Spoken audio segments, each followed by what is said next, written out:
नमस्कार दोस्तों। आज ऐसी स्टोरी लाया हूँ जिसे सुनने के बाद अगर आप लोग भी कुछ ऐसा करने वाले हैं तो सावधान हो जाइएगा। ये स्टोरी आपको बहुत कुछ सिखा देगी और आप भी बच सकते हैं। तो वीडियो को पूरा देखें, बीच में ना छोड़ें। तो दोस्तों, यह कहानी है लगभग 1984 की। आगरा में रहने वाले राम नारायण शर्मा, जो कि बहुत ही होनहार और ईमानदार व्यक्ति थे, लेकिन इनके साथ ऐसी जो घटना घटती है इनके परिवार के साथ, इस घटना को इन्होंने कई सालों बाद दबा के रखा था। तब जाकर के ये जो है अब अपनी घटना को सोशल मीडिया पर अपलोड किए।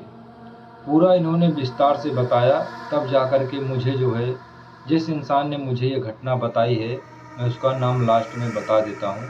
पहले आप लोग इस पूरा घटना को ध्यान से सुनिए कि राम नारायण शर्मा के परिवार के साथ क्या घटना घटी थी। राम नारायण शर्मा और उनकी पत्नी सरोज और उनका एक बेटा 14 साल का था और उनकी एक छोटी बेटी 8 साल की थी। बेटे का नाम था मुकेश और बेटी का नाम था रिया। ये 4 परिवार थे और बहुत ही अच्छे से रह रहे थे, बहुत ही खुशहाल थे। लेकिन राम नारायण जो है कुछ दिनों से आगरा में ऐसा रूम ढूंढ रहे थे जो उन्हें थोड़ा सस्ता मिल जाए, क्योंकि उनकी जो है उतनी आमदनी नहीं थी, उतना पैसा नहीं कमाते थे जिससे ये जो है बहुत ही ज़्यादा महंगा 10-5 हज़ार का रूम लेकर के रह सके। तो इसलिए ऐसा रूम देख रहे थे कि जो 2000-3000 में मिल जाए और रूम भी बढ़िया रहे।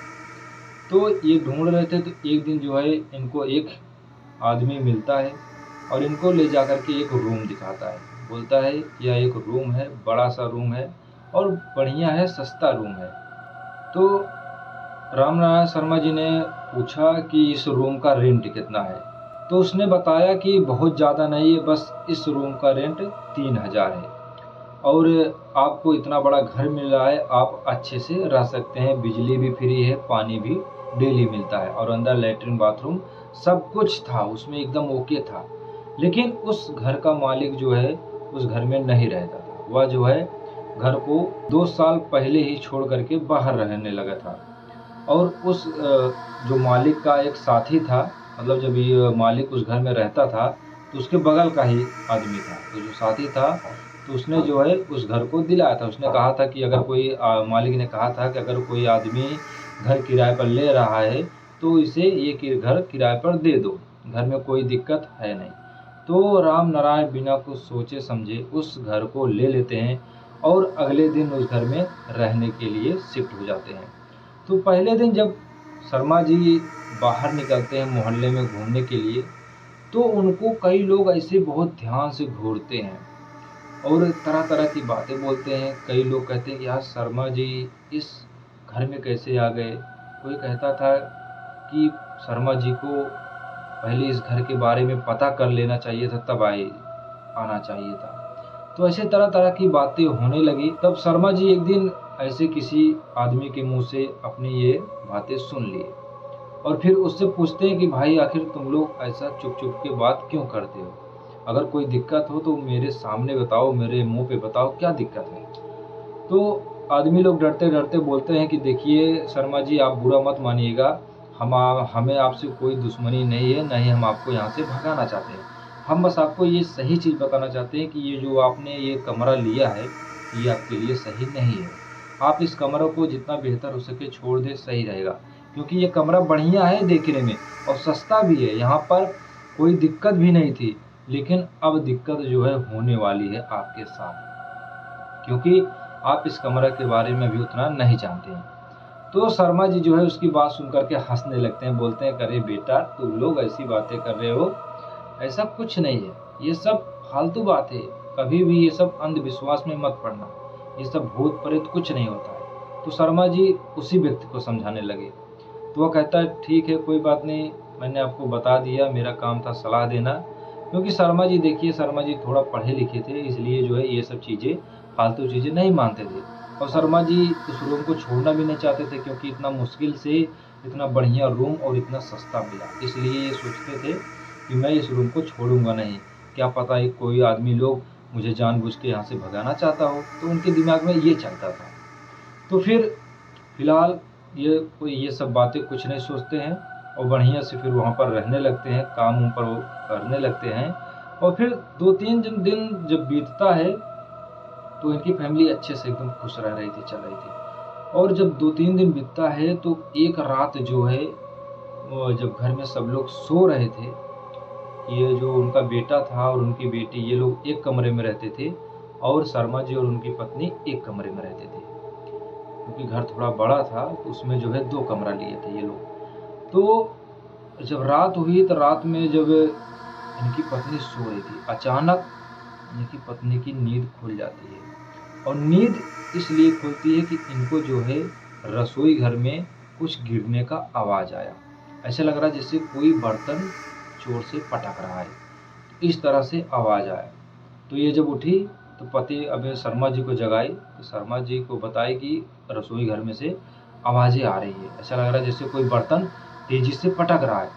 तो शर्मा जी कहते हैं, कितनी रात में कौन आएगा बर्तन पटकने, अभी रात के जो है 1 बज रहे हैं, हो सकता है चूहा हुआ होगा और क्या होगा, तुम फालतू की टेंशन ले रही हो। लेकिन उनकी पत्नी कहती नहीं, एक काम करिए, आप जाकर के पहले उठ करके देख के आइए।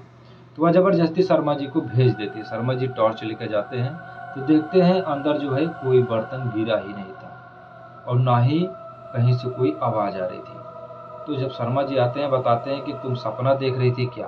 अपनी पत्नी से कहते हैं, अंदर कोई बर्तन गिरा ही नहीं है, जैसा बर्तन सब रखा है वैसे सब पड़ा है, कुछ भी नहीं दिक्कत है अंदर।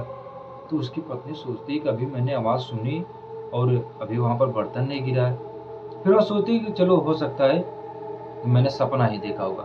फिर वह जो है चुपचाप लेट जाती है। तो इस तरह से पहली रात जब इन लोग की बीतती है, घटना वाली रात।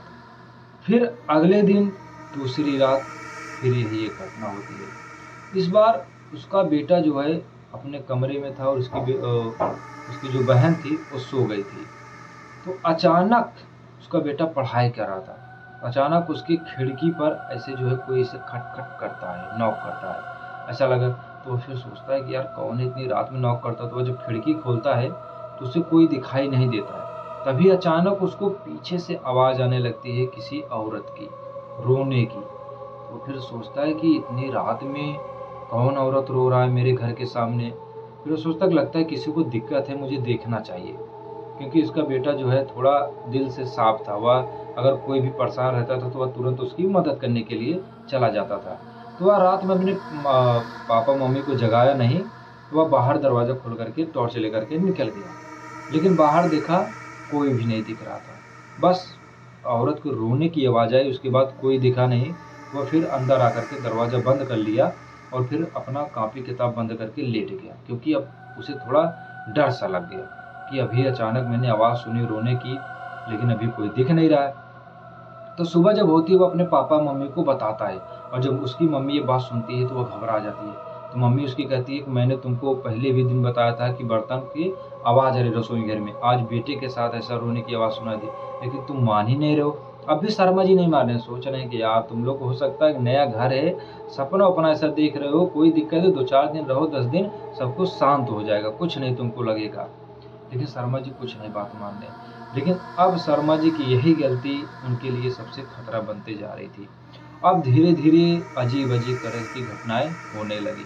कभी रात में जो है रसोई घर में बर्तन गिरते थे, कभी अचानक बिजली कट जाती थी, कभी नल का पानी जो है अपने आप निकलने लगता था, तो कभी छत पर जो है आवाज़ें आती थी, कभी ऐसा मुकेश के कमरे में से ऐसे किसी के दरवाज़ा पीटने की, मतलब ऐसे-ऐसे तरह-तरह की अब घटनाएँ शर्मा जी के साथ बढ़ती चली जा रही थी।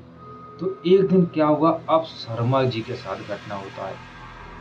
रात में अचानक जब शर्मा जी सो रहे थे, तो छत पर उनको जो है पायल की छन-छन की आवाज़ सुनाई दी। तो उनकी पत्नी सो रही थी, पत्नी को नहीं जगाते हैं। तो शर्मा जी उठते हैं, बोलते हैं कि आज मैं देख कर आऊँगा क्या चीज़ है।